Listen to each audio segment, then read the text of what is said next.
Swayam Prabha. Digital India. Educated India.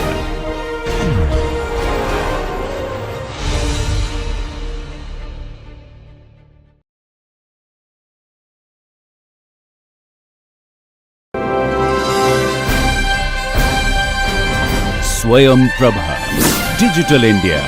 Educated India.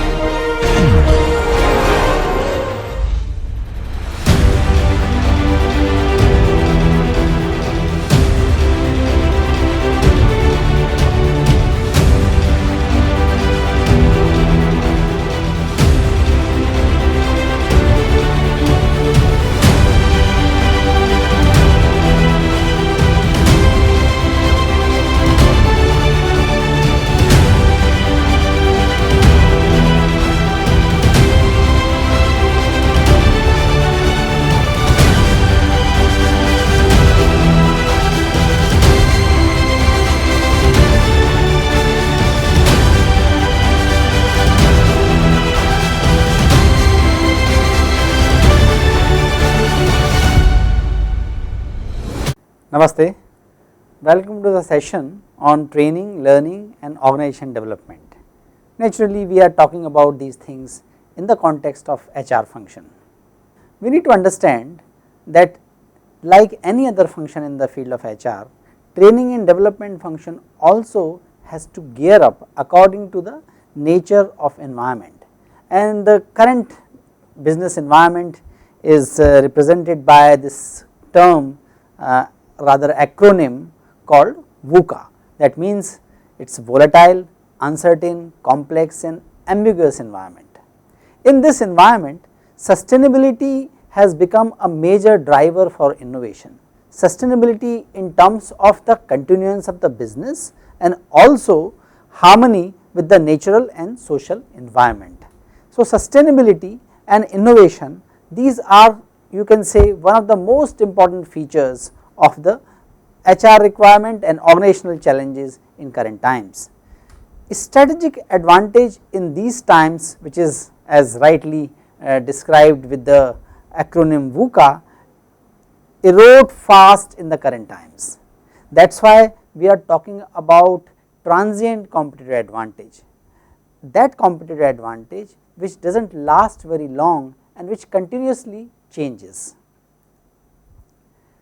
Training, or currently known in many organizations as learning and development function, is a partner to the business for survival and growth of the organization in current times. You might recall in the last session we talked about some developmental activities, and we looked at these developmental activities in the context of performance management system. We concluded our discussion on the performance management system on the point that a good performance management system is the one which is concluded on the identification of developmental needs of the appraisee. Developmental needs are met through various developmental activities, and these are, you might recall, we discussed in the last session on the developmental activities, wherein we mostly gave our time and attention to coaching and mentoring. These developmental activities can be on the job training, different courses, online courses now are becoming more and more popular, self guided learning, coaching and mentoring, which we discussed in the last session, attending conferences, getting a degree, going for the job rotation, temporary assignments or membership or leadership role in professional and trade organization. In today's session, we are going to look at training and development as a developmental activity. In order to understand the training and development and when it plays an important role in the organization's and employee's life, we need to understand that employee go through different stages of their career, different stages of their association in the organization. First stage, when organization welcomes a new employee and new employee joins this new organization, is called onboarding. In the onboarding, induction program is the key intervention or key developmental activity. As organization continues to have this employee need to give attention to the competency building, need to give attention to the building procedural knowledge, declarative knowledge, enhancing motivation. Basically the developmental interventions are around building right mindset, right skills and appropriate knowledge base. For that a large range or multiple options of developmental and training activities come into picture, wherein they are geared up, they are imparted for the functional, technical or behavioral inputs. During this period team building also plays a very important aspect of training and development process. Team building, as we know, is about reconnecting people with their organizational mission, solving their problem to deal with the organizational or job related challenges, and that can be done by appropriate problem solving techniques, decision making, project management, or team building can also be aimed at making the congenial relationship amongst the group members. Towards the growth phase or the stage where employee has spent sufficient time with the organization and has surpassed the advancement stage or in the advanced form of advancement stage, we look for succession planning and succession related training and development. So a typical succession related training, a very key aspect of training and development happens when employee move from the functional role to the general management role. When people move from the functional senior manager to the general manager, where they are going to be responsible for profit and loss of a unit or of the organization.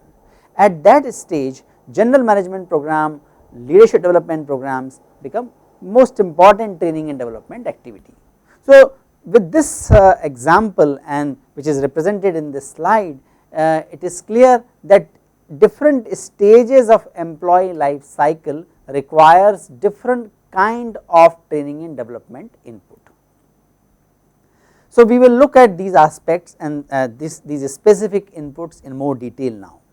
First, as we discussed in the previous slide, it is during the orientation program, it is during the induction program when employee join the organization. At that stage the orientation program or induction program helps organization to welcome the employee in a most appropriate way. This orientation program or also called induction program helps the employee to understand the organization. In this program the role analysis, job analysis is described, job analysis is explained to the employee, and in this process they also get to know what is expected work and what is expected behavior from the employee. Then during these induction programs socialization process also starts. Socialization process is the most important process for culture building. We all understand that organization structure has two aspects, in formal aspect which is depictable on the picture and which has more objective verifiability, which is related to the organization design, and informal aspect or social aspect which is called organization culture, that is the reflection of the shared values, beliefs, assumptions, celebrations, also reflected in who are considered to be heroes in the organization. So these shared value, belief, assumptions which constitute the organization culture.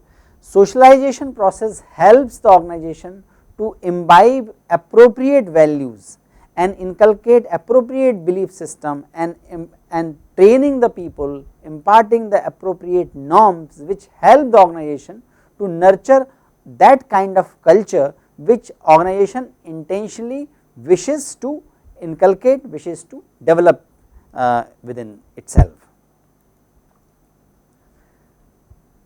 There are three concepts we must understand at this stage. Training is the process of teaching a skill or facilitating to build the right mindset they need to perform their job. Training, like many other HR processes which we have discussed thus far, also has to be aligned to the strategic objective of the organization. Performance management system is the one which gives the most important data, most important input about training and development process, because what kind of training is required, what kind of developmental activities are required and which can be useful for the employee, we come to know about these things through the performance management system. A 5-step process is recommended to impart training and development inputs to the employees. First step is need analysis, followed by instruction design, then followed by validation of that instruction design with stakeholders, implementing the program, actually imparting the program, and evaluation of the program, evaluation of the impact of the training and development intervention. Need analysis must be done using multiple ways. Different ways of doing need analysis is depicted in this slide, that has assessment center results. Most of us are aware that assessment centers are the activities, assessment centers is the occasion where different sets of competencies or different type of competencies are being assessed of the employee, and for that process multiple methods, various methods are used: in-box, case analysis, simulation, project presentation, multiple types of methods, basket of methods are used in the assessment centers. Individual diaries are helpful because it tells where employees feel most challenge or where employee require what particular type of skill to impart his or her duties. So, individual diaries can be very useful. Attitude survey to understand the mindset of the people, or in general what is the shared mindset or shared values of the people, surveys can be very useful and that can give insight about different training inputs. Systematic test, those tests can be cognitive tests or psychometric tests, or sometime can be skill test, or even in some of this organization like police or security guard, physical test. So, different type of tests are useful to understand the need, developmental need of the employees.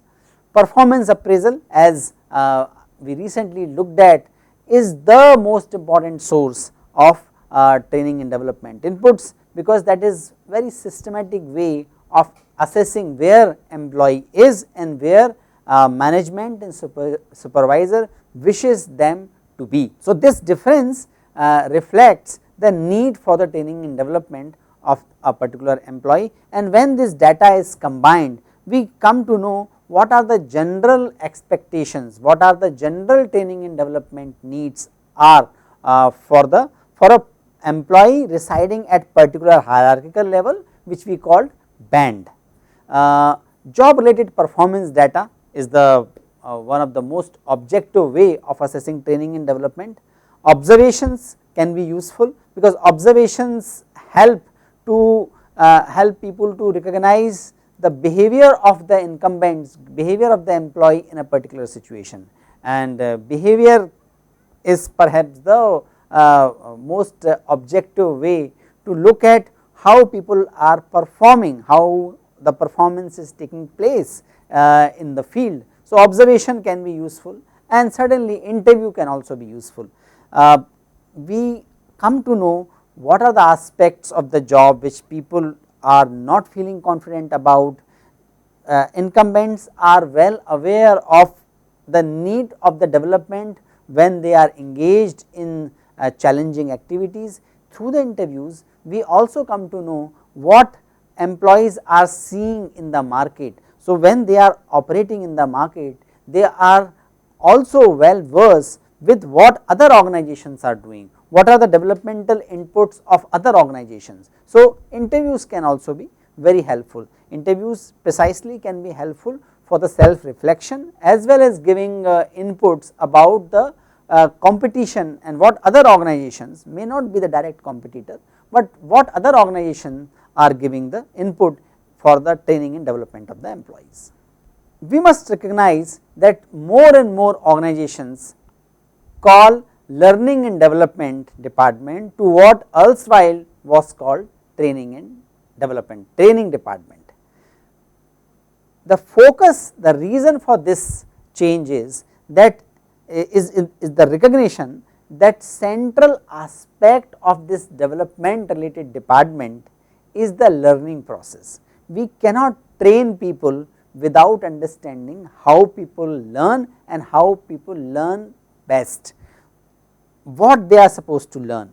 So, basically training is not the most important question, what training you give or should give is not the most important question. The most important question is what people need to learn and how they can learn that. That is why this recognition has led to the change of training department to the learning and development department. Now, development also must be understood at the multiple level.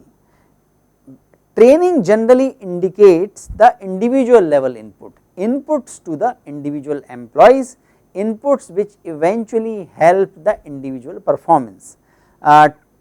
Team building is one activity where the impact of that input supposed to be at the collective level, but most of the training is focused on making people more competent in their job, building better mindset or building knowledge base or imparting skill to perform their job better, whereas development has to be understood and development term indicates that it is at the individual level, team level as well as organizational level. So, in order to reflect the actual function, learning and development as a term was found to be more useful than training department.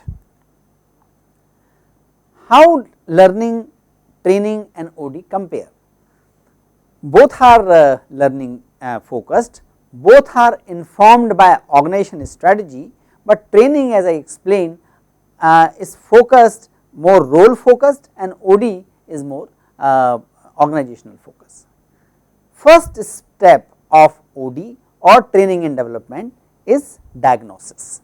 Diagnosis meaning a comprehensive need analysis from the organizational perspective, not the perspective of one set of employees or the trainer or only from the perspective of HR department. We must understand that diagnosis in the medical term and diagnosis in the training and development, need analysis or organization development term are two different things.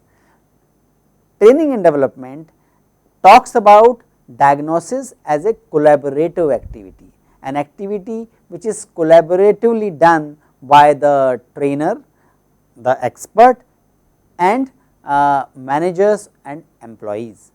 Diagnosis in the medical field is mostly focused on expert identifying what is the problem with the patient. So, in this way diagnosis in training, learning and development is more collaborative process, whereas diagnosis in the medical science is more expertise based process generally conducted by a medical professional himself or herself. It is a, as I said, it is a collaborative process between OD consultant to collect the pertinent information, analyzing that information and drawing conclusion for the action planning and intervention. On this slide you also see a link of a YouTube video which is part of NPTEL course on organization development. So, there is a complete course on organization development. In that one full session is dedicated to the organization diagnosis. Those who are interested in this can watch these videos. YouTube link is given in this slide. Very briefly we can understand that diagnosis and organization diagnosis rather is based on, and generally it is this is the prescribed model, this is the accepted model in the field of OD, is based on the open system framework. Open system is the one which has input, process and output. Input for the organization is general environment or industrial environment. We also call distal environment and the immediate environment. Inputs come from there and then organization uses its design component to convert the input into output. Those design components are technology. Technology meaning what are the methods and ways through which inputs are converted into output. Structure here means organization design or organization structure. You might remember that we talked about the organization design and structure in the very first session. We also talk about measurement system, how performance is measured or how different control measures are being used. What are the control measures, what are the performance indicators and how they are used. All these things are or can be clubbed in the measurement system. HR system, HR system meaning how the human resource management is sourced, recruited, its performance is managed, it is compensated. So, all the functions of the HR which we are going to discuss and have been discussing in this course comes into the HR system. And strategy, strategy also you might remember we discussed in the first session, it is a pathway to achieve long term objective. So, interaction of these diagnostic components results into a certain type of organization culture, and all these 6 things in total result into organizational effectiveness or output. In the diagnosis and also in the need analysis, we look at how these components are aligned with each other and are they internally consistent, do they mutually fit and support each other. So, these are the questions or these are the things we look at in the need analysis. Alignment is related to how organization effectiveness is likely to be high when there are good alignment. So, that is the based on that assumption. Diagnosis involves understanding each of the parts in the model and then assessing how the elements of the strategic orientation align with each other with the inputs.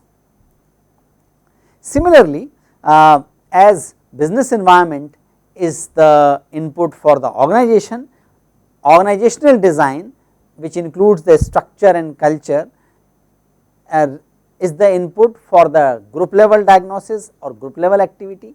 Group level activity can be understood through certain design components at the level of group, which is goal clarity, group functioning, how group functions, whether goal are clear to the group or not, what are the performance norms. It is not regulations, it is general behavior, generally accepted behavior of the group members.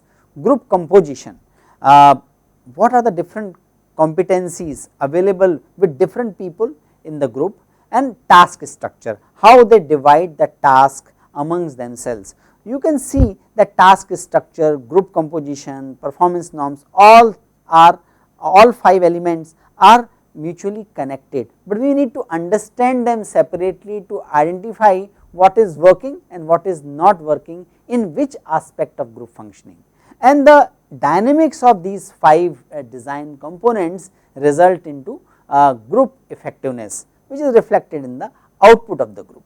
For the individual, group is the input. So, organization design, group design, personal traits, these are the inputs for the individual. Individuals convert inputs into output through certain specific design components like skill variety, how many diverse or how many different skills people have, autonomy, what is the jurisdiction and how often the person has to talk to or take permission to make decisions, on what aspect the decisions can be made only by the employee and on what aspect he must consult with the supervisor. All these issues are understood under the head of autonomy. Feedback about the result, individuals need feedback to sustain performance or to improve the performance. So, that is a very important component in the individual level diagnosis. We need to check whether there is a feedback and the opportunity for interaction with the employee about their role, how they are performing, etc., within the system. And another feature of the design component at the individual level is task significance, how relevant, how significant the task is, and more importantly, or at least equally important, to what extent employee understands the significance of his or her task. And the last but not the least is the task identity, how people connect with this with the task of the employee, and how they perceive the what is the perception about the others about the task person is handling. So that is the task identity.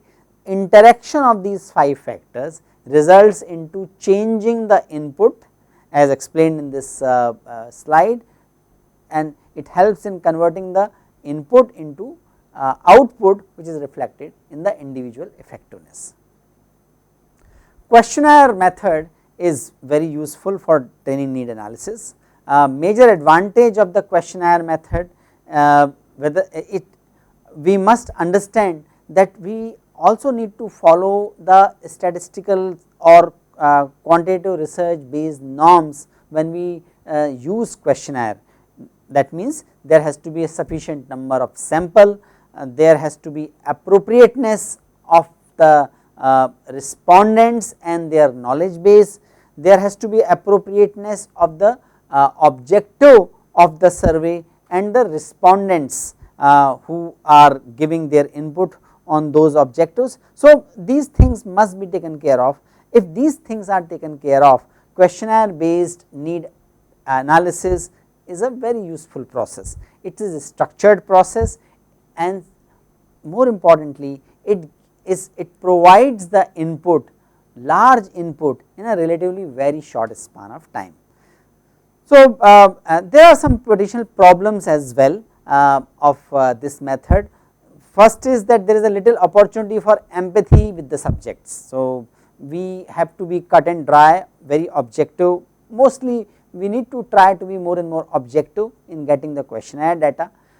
Predetermined questions are there, so that restricts the need analyst to ask questions impromptu, which might arise in the free flowing conversations with the respondents, with the stakeholders of the organization whose inputs are being collected to design the training and development process. Over interpretation of data is possible. People can do all sorts of analysis and can come up with the result which might not be the reflection of the reality. Then the response biases are also possible if questionnaire is not appropriately designed. So we looked at the questionnaire as a method of training need analysis. Interview, again it has certain advantages and certain challenges. Advantages are that it is adaptive. So in the interview process we have opportunity to ask a novel question when it arises in the course of our conversation. It gives lot of data.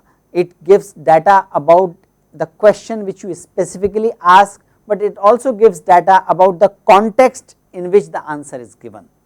It is an empathic process. People feel connected when they are being interviewed, and their opinion is sought in all genuineness and recorded with their permission and recorded with the purpose of giving insight. So people feel motivated, and they feel the empathy of the HR function or training and development function or learning and development function to listen to them.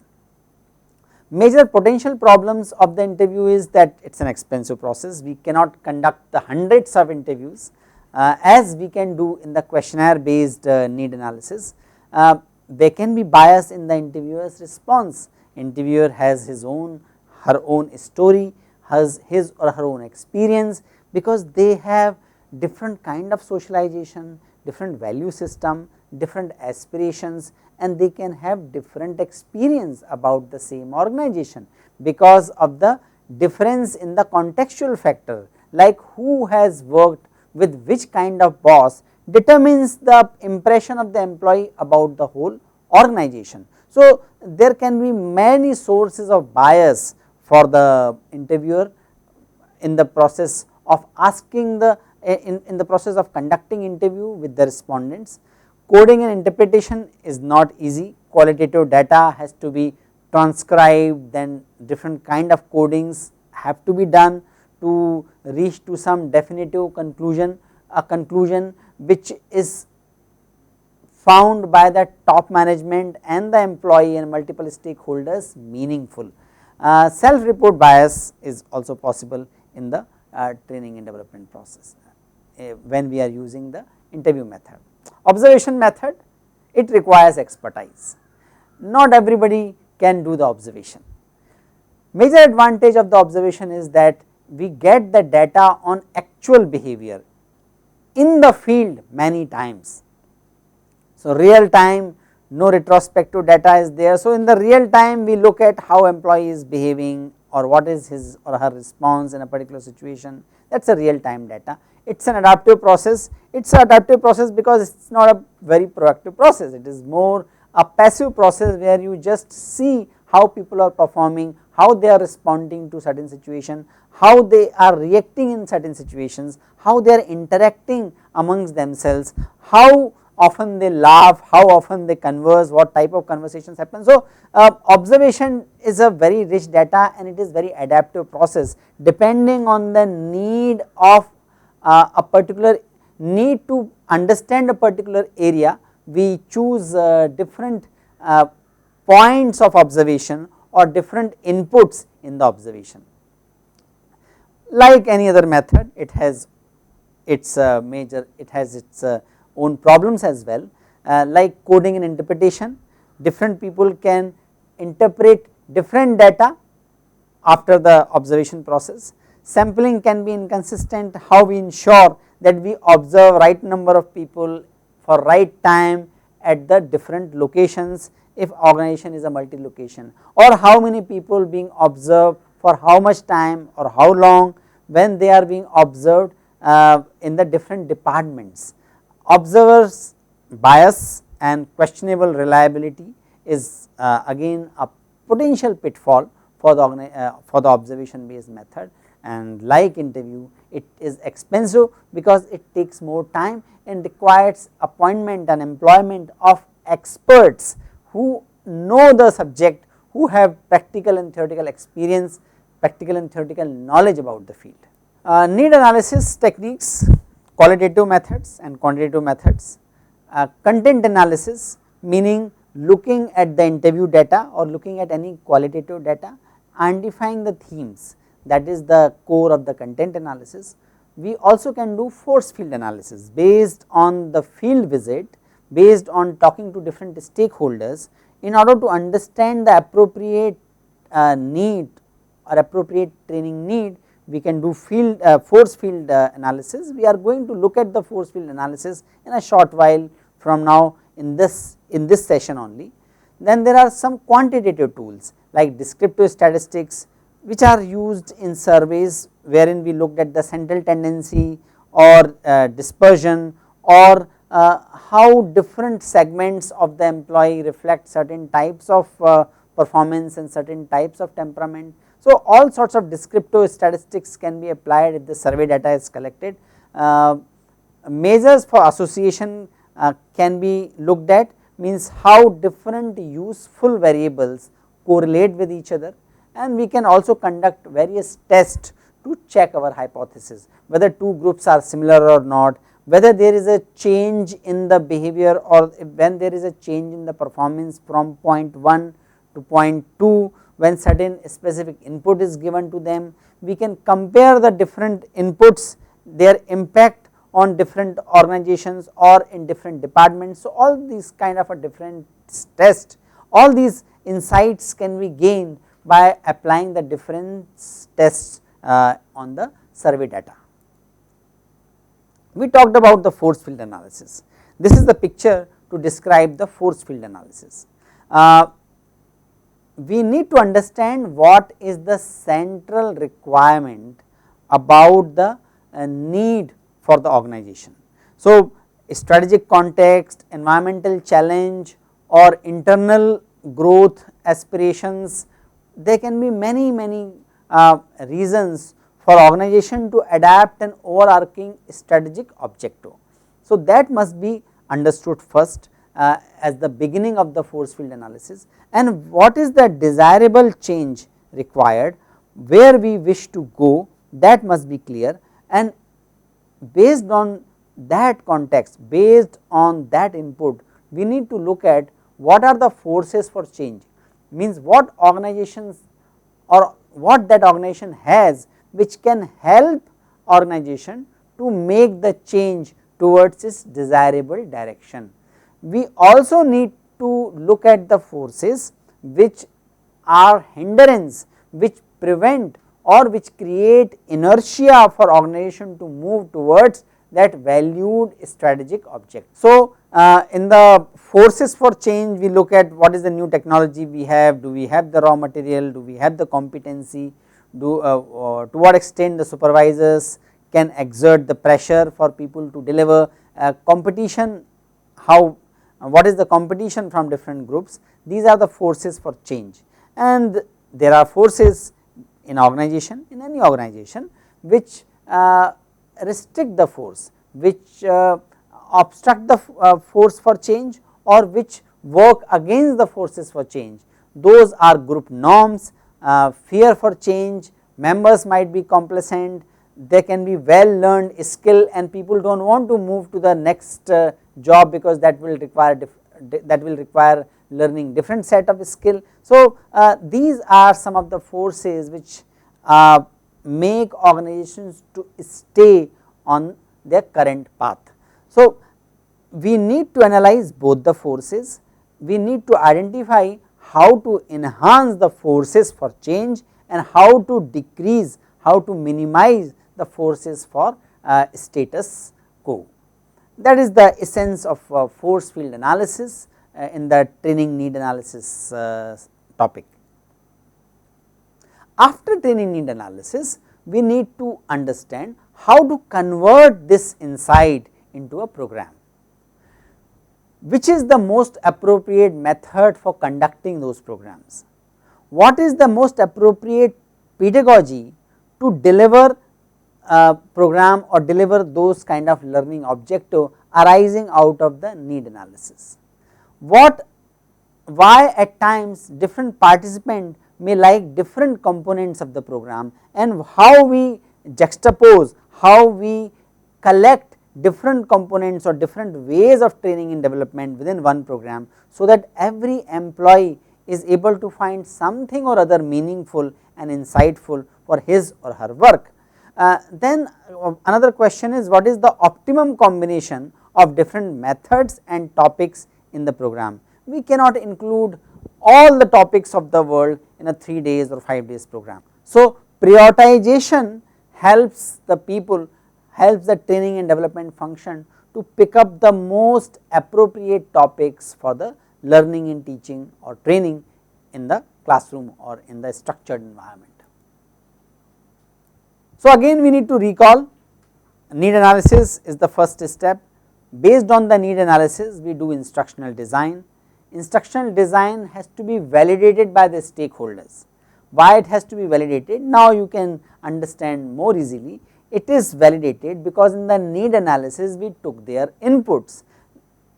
Since we have taken their input to design the training and development, it is very rational expectation, logical expectation that the training design or the indicative content must be shared with those stakeholders, because then they can see what they thought is the most appropriate input for the employee, whether that is being incorporated in the existing design or not. So, validation is an important process after instruction design. Then comes the implementation of the program, actually administrating it, calling faculty members, setting up the venue, ensuring that timetable is followed, ensuring the discipline of the employee, also ensuring people turn up for the program, having the buy-in of this of the supervisors of the employee, because if the supervisors of the employee are not convinced, if they do not think that this particular training is really useful for the employees, they will not nominate the employees for the program, or they will nominate that person who is otherwise is not the brightest man in the team, and manager is interested to sending him out of the office for some time. So, that is to avoid all that, it is useful to validate the program design before rolling out. Then comes of course the implementation process, the administration part of it, and then followed by evaluation. For the training evaluation, Kirkpatrick model is very useful, very insightful and very oft quoted. Kirkpatrick model has 4 steps. First step process is called reaction, which is about how people felt. It is mostly a emotional response with a little bit of the cognitive element in it, that is about how people felt after attending the training program. Second level is there a change in the behavior of the employee? Was there a change in the way they interact with their supervisors, subordinates, colleague? Is there a change in their behavior at the shop floor? Were they able to do something which they were not able to do before, or they could stop something which they were not able to stop before, about which they were compulsive or blinded or unaware. So, second level is about the behavior. Third level is whether that behavior results into the organizationally relevant performance, and fourth level is whether the change in the behavior which resulted into performance resulted into some business outcome or not. So, there are 4 levels being described by Kirkpatrick to evaluate the training program. Jack J. Phillips has given 6 step process, and Jack J. Phillips go one step further, not only looking at the impact on the business, but more systematically assessing the return on the investment being made on the training and development initiative. So, there are other models as well to evaluate the impact of the training. We talked about certain questions, the questions about to be asked after the training need analysis, meaning how to impart the appropriate input, how to identify the appropriate input, how to assess the impact, etc. Answer to that lies in the learning and teaching theories. We must understand that learning and teaching is a multi-level process, and different levels of thinking is involved in different kind of learning and teaching. So, if we have to identify the appropriate design of the training input, we must understand the complexity involved in training and learning process or learning and teaching process. There are 2 concepts which we are going to look at, which we can use in our day to day life, not only designing training program, but these things can be useful for conducting any session. First thing is the level of thinking, and second is style of learning. Level of cognitive learning or level of thinking is given by it is a scheme given by Bloom's and his lots of colleagues in the early 50s. They came up with this insight, they came up with this schema, means of expressing qualitatively different kind of thinking that is being reflected on different levels of cognitive learning given by Bloom. It is adapted for the classroom use as a planning tool, and most importantly it is used mostly for identifying the learning objective. It is of the fundamental importance because only when we identify the learning objectives appropriately, we can choose appropriate method for the training and development. It continues to be one of the most universally applied model. It is we are talking about the Bloom's taxonomy, and it provides a way to reorganize thinking skills into 6 levels, from most basic to the higher and highest level of model of thinking. Anderson, Bloom's student himself, revisited the taxonomy and suggested some improvement. In the Bloom's taxonomy, the first level cognitive learning hovers around remembering. Whether employee, whether learner, participant is able to recall something, recognize something, list something, describe something. So, at each level you will see many verbs which can be used to identify our learning agenda.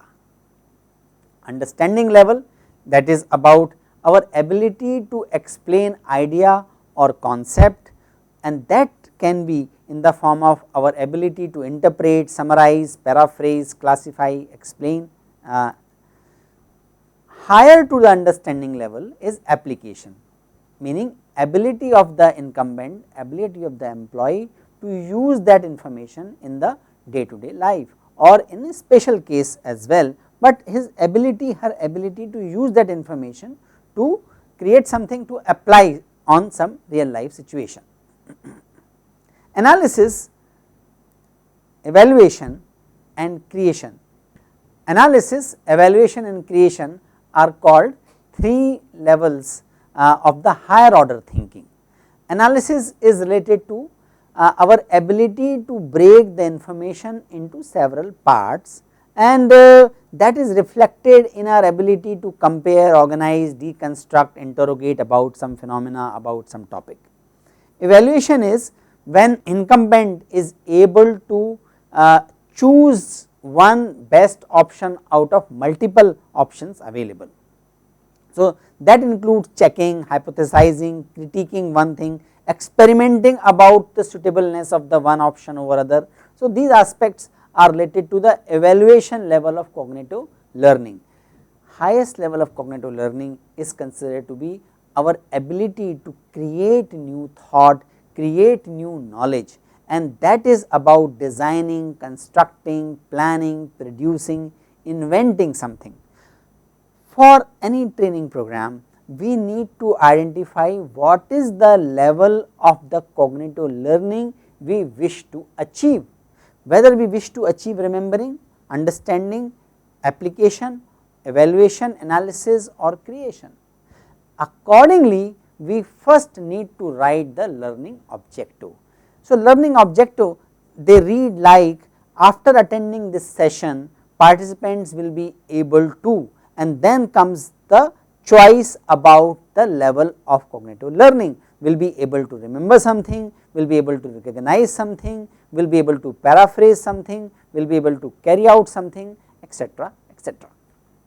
These things must be understood to be the action verb, and learning objective should not have the levels being terms used in their sentences. So, we should not use the terms like remembering, understanding, applying, analysis, etc. in the learning objective. It has to be more precise. That is why we need to, if our objective is understanding, then we also need to identify what do we mean by understanding about that particular concept when imparted to the particular set of employees. So, how we are going to check, whether we are going to check based on their ability to paraphrase something, based on their ability to classify something, explain something, and so on and so forth. So, in the learning objectives, we should not use the action, we should not use these terms, the major terms reflecting the 7 levels of cognitive learning, but we must use the action verb which more precisely tell what do we mean by different learning objectives. Second aspect is about learning cycle. So, Bloom's taxonomy help us to identify most appropriate learning objective, and learning cycle which we are going to look at now help us to identify the most appropriate method for teaching or training. We must understand the process of learning. Learning is best conceived as a process, not as outcome. So, it is a lifelong process, it goes on. All learning is relearning. We always have few existing beliefs, ideas, some knowledge, and those are examined and tested and integrated in the learning process. So, that is why learning is said to be always relearning. So, learning not only involves cognition, it involves cognition which is thinking, but it also involves feeling, perceiving, behaving, etc. Learning inherently involves grasping information and transforming that information. So, here we take a plunge to the training methods and we will come back to the learning process again. There are several types of training methods available and I am going to explain few of them. A sequence of my explanation is not related to any specific concepts, more a random sequencing. First we talk about the simulated training process. It is occasionally called vestibule training as well, wherein training employee on a specific of the job equipment, so training cost and hazard can be reduced. It is generally a computer based training, it is electronic, it is generally uses electronic performance support system and uploaded on the learning portal. So, that is a simulated training. Advantage of the computer based training is that it reduces learning time, people can use according to their convenience and availability. It is cost effective because large number of people can be trained using the computer based IT based systems. Instructional consistency, we can ensure that instruction given to different participants will be exactly the same if we are using a computer based training. There are types of computer based training: intelligent tutoring system, interactive multimedia training, virtual reality training. With the current environment, there is an upsurge in the computer based training. We everywhere see the virtual reality training. Interactive multimedia is now part of any interaction in the using the computer and internet. Intelligent tutoring system help us to identify which level of learning we are going on and accordingly the inputs are selected. So, these methods are now becoming more and more available and more sophisticated as IT and ITES field is evolving. Distance and the internet based training is the next thing. Our course which is being launched on the SwayamPrabha, you are watching this, is an example of distance and internet based training, which involves teletraining, video conferencing and training via internet, and we are using all these three mediums. So, that is another way of training. What is management development? We need to understand that management development is an attempt to improve the current or future management performance by imparting knowledge, changing attitude or increasing skills. Management development is enhancing the capability of the managers or prospective managers of the organization. This is also very abundantly used in the succession planning process. In the succession planning, we train people to make decisions, manage project, use resources judicially, interact with people, managing people or team. All these are aspects related to different aspects of management of time, money, material, man, etc. And management development programs are very crucial for any organization to prepare the manpower to take more critical roles in the organization. Coming to the learning cycle, we understand learning as a process of grasping information and transforming information. Grasping information can happen in two ways. One is by concrete experience, actual experiencing the phenomena.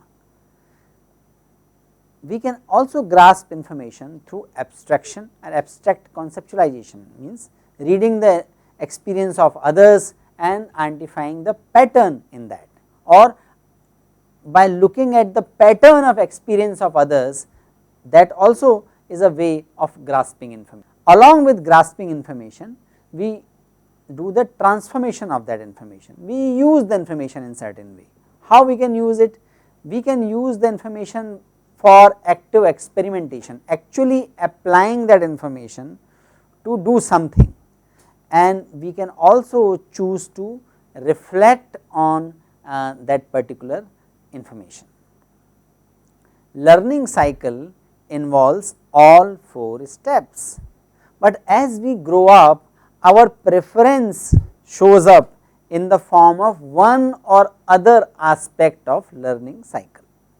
As a result of our choice, different types of learners evolve. We all become different types of learner because of the choices we have made about different steps of learning process or different parts of the learning cycle.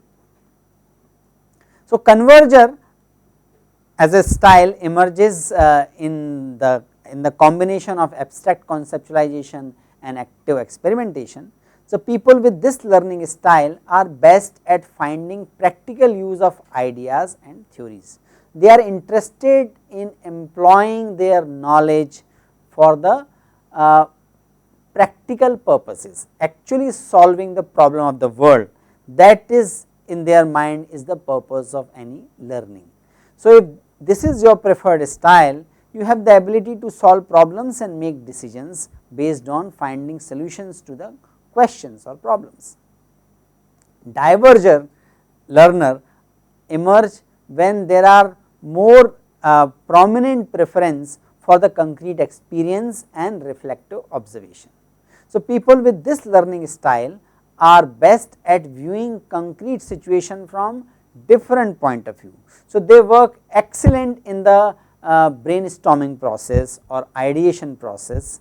Their imagination is wider and they can generate more number of ideas in comparison to others in given time, given amount of time.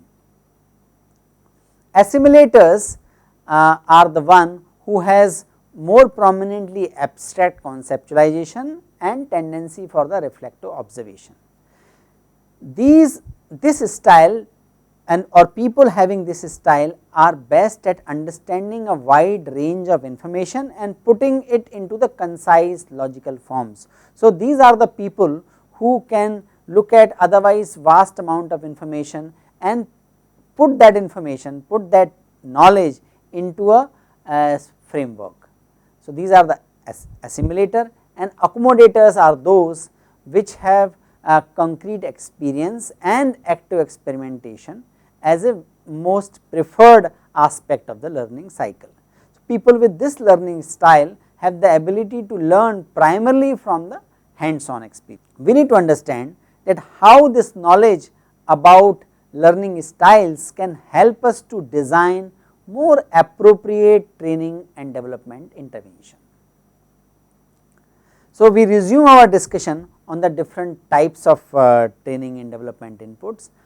One style is one type of training and development input can be job rotation, another can be coaching or action learning.